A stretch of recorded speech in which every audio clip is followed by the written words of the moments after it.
Gua là lì nè, khắp một chữ nhớ giò. Là lì, ôi cha nó nô, nhà nó đã chị có họ trọc áo hút đó của.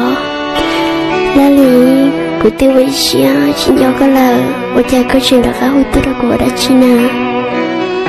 Có hoa, cũng nhớ có hay à, khắp một chữ do của lời nè. Là lì, tụi mình cho có thở y chê. Nếu tôi mà lò lúc nô cô chia cái tôi có lò thằng đó cô sẽ lúc lúc có lò con nhân dấu của em lúc nô cô tôi mới tôi lúc lúc của lò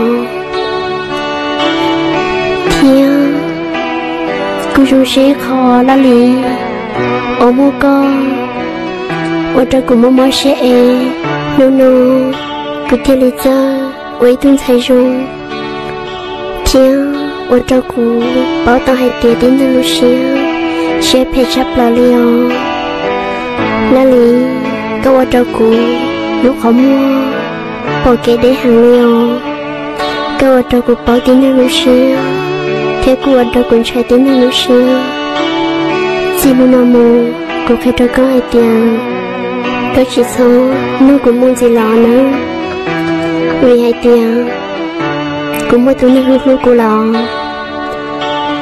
giờ hệ tiền có gì giá tụi chơi sinh nhà họ của Lucia rồi tụi chia sẻ tao có khai trả lại lo của nhà sâu xia một lúc lo vì hệ tiền có tụi đã của bỏ có Lucia đưa ta lò thiên xui giờ giá ta lò nơi tí sĩ tao cho cá lò lá lì xin nó nằm mù có chỉ sau đâu còn gì nữa Có hoa, tập trở, cụ thật gì à?